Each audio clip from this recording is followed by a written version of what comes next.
5 या 6 अप्रैल कब है, करें चैत्र नवरात्रि में कन्या पूजन। और कन्याओं को गलती से भी ना दे ये चीजें। अगर आप ऐसा करते हैं तो आप पर आ सकता है बहुत भारी संकट। तो जय माता दी दोस्तों। चैत्र नवरात्रि हिंदू पंचांग का विशेष महत्व होता है और ये त्योहार दुर्गा को समर्पित होता है। इस दिन सार्थक को माता रानी के 9 स्वरूपों की अलग अलग दिन करते हैं पूजा और कठिन व्रत करते हैं। इसके अलावा चैत्र नवरात्रि में कन्या पूजन का भी बड़ा महत्व है। और कन्या पूजन किस दिन करें और कन्याओं को क्या ना दे भूलकर वीडियो में अंत तक बने रहना। आज आपको बताया जाएगा इस वीडियो में कि कन्या पूजन में कन्याओं को देवी दुर्गा के 9 स्वरूपों का प्रतीक मानकर पूजा की जाती है और यही अनुष्ठान इस व्रत का अहम भाग माना जाता है। और आप कन्या पूजन कैसे करना चाहिए, कन्या पूजन कब करना चाहिए और चैत्र नवरात्रि में कन्या पूजन अष्टमी या नवमी तिथि को किया जाता है। साल अष्टमी तिथि पड़ रही है 5 अप्रैल और नवमी तिथि पड़ रही है 6 अप्रैल को पड़ रही है, जिसकी वजह से अष्टमी तिथि की कन्या पूजन 5 अप्रैल और नवमी तिथि का कन्या पूजन 6 अप्रैल को किया जाएगा। आप इन दोनों में से किसी भी दिन कन्या पूजन कर सकते हैं। कन्या पूजन मंत्र जो है हरि क्लीन चामुंडाय विच्छेद नमः मंत्र का जाप अवश्य करना चाहिए। उत्तम दुर्गाय नमः कन्या पूजन करते समय महत्व है। नवरात्रि के दौरान माता के भक्त कन्या पूजन करते हैं और कहा जाता है कि कन्याओं का पूजन करने से माता का आशीर्वाद प्राप्त होता है, भक्तों को प्राप्त होता है। भारत में कई कई जगह पर कन्या पूजन किए जाते हैं। अष्टमी तिथि के दिन होता है और वहीं कहीं कहीं पर नौमी तिथि के दिन भी कन्या पूजन किया जाता है।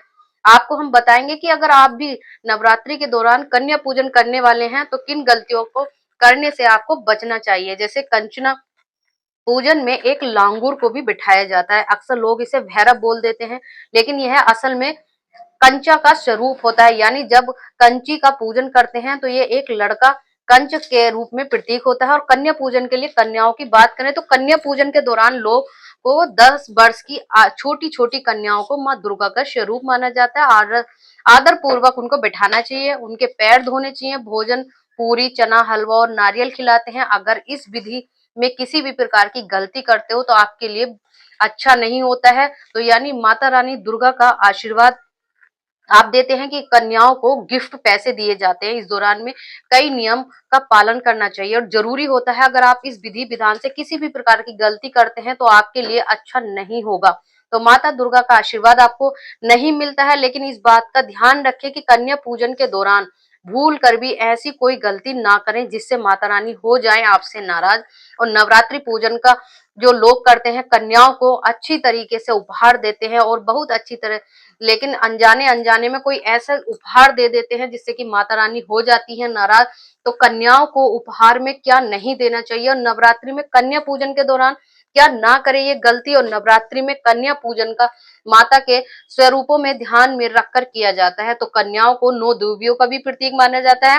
कन्या पूजन के दौरान उनके आने से पूर्व भी आपको उस स्थान की साफ सफाई करनी चाहिए और आपको बिठाकर उन्हें आदर पूर्वक उनका सम्मान करना चाहिए। जिस जगह पर आप कन्याओं को बिठाते हैं वहां स्थान की साफ सफाई करनी चाहिए और यह भूल कर भी माता को अप्रसार पूर्वक आपको उनका स्वागत करना चाहिए। और कन्या आपके व्यवहार से जितनी प्रसन्न होंगी माता भी आपसे उतनी ही प्रसन्न होंगी, क्योंकि कन्या ही उन्हें तुरंत आसन पर आपको नहीं बिठाना चाहिए। सबसे पहले उनके पैरों को आपको धोने चाहिए और उसके बाद पैर छूकर उन्हें आसन पर ले जाना चाहिए। आसन पर बैठाकर कन्याओं का तिलक किया जाता है, लेकिन इस बात का ख्याल रखें कि तिलक करते समय कन्याओं का जो मुंह है वो उत्तर दिशा यानी ईशान कोण की ओर गलत दिशा में कन्याओं के तिलक से नहीं करना चाहिए। और कृपया आपको विशेष ध्यान रखना चाहिए कि कन्याओं के आने से पहले यह पता कर ले कि उत्तर पूर्व दिशा किस ओर है। आपको बता दें कि ईशान कोण को देवी देवताओं का निवास स्थान माना जाता है। तो किसी दिशा में कन्याओं का तिलक किया जाना चाहिए। अगर आप कन्या के साथ एक बालक को पूजा में नहीं बुलाते तो आपकी पूजा अधूरी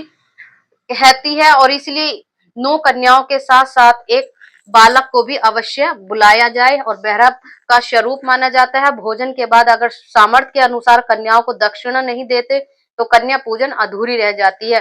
तो पूजन में अपनी सामर्थ्य के अनुसार दक्षिणा देनी चाहिए और दक्षिणा की भी कन्याओं के हाथ में रखनी चाहिए। कन्या पूजन में कन्याओं के पैर छूकर आशीर्वाद जरूर लेना चाहिए। अवश्य ही विशेष ध्यान रखें इस चीज का और ख्याल रखें कि कोई कन्या आपके पैर ना छुए, गलती से भी कंचों को भी ना ऐसा करने दे। और उपाय चैत्र नवरात्रि के 9 दिन यानी नौमी तिथि को कन्या पूजन करने का विधान है। तो इस दौरान में ना कंचों को भोजन करने के बाद उपहार देते हैं। कंचन को लिए उपहार चुनते समय जो हमें कोई बातों का विशेष ध्यान रखना जरूरी होता है कि इस दौरान बिल्कुल भी गलती नहीं करनी चाहिए।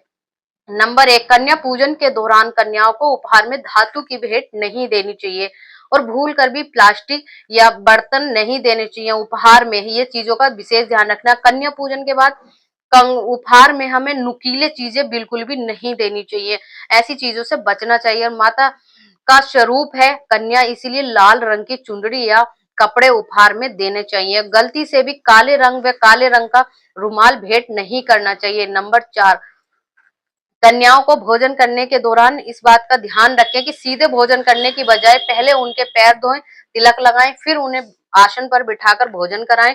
और नंबर 5, आपको भोजन के दौरान खाना जो है वो बिना लहसुन प्याज का होना चाहिए, लहसुन और प्याज का सेवन नहीं होना चाहिए। नंबर 6, छोटी कन्या जितना रख सके उतनी ही कन्याओं को भोजन कराना चाहिए, आदर पूर्वक उनको बिठाना चाहिए। 7, कन्याओं को भोजन कराएं, उपहार दें या फिर आप नो जितनी आपकी सामर्थ्य हो पैर छूने के नियम बहुत जरूरी है और भूल कर भी नहीं करना चाहिए माता दुर्गा को नाराज।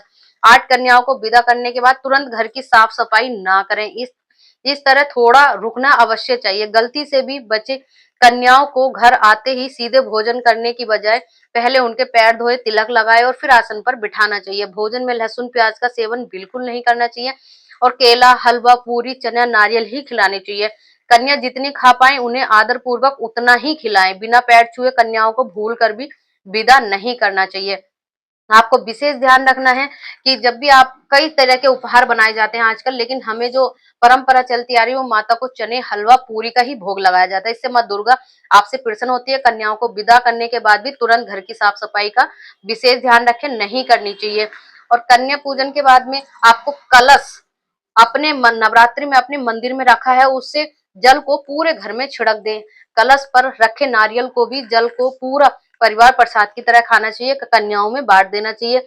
बरसेगी धन लक्ष्मी आपके घर में। अगर कोई कन्या आपको सिक्का दे जाए या कलश से सिक्का गिर जाए तो ये बहुत ही शुभ संकेत होता है, तो आप इसे बिना किसी के झिझक के तुरंत लाल कपड़े में बांधकर अपने गले या तिजोरी में रख लेना चाहिए।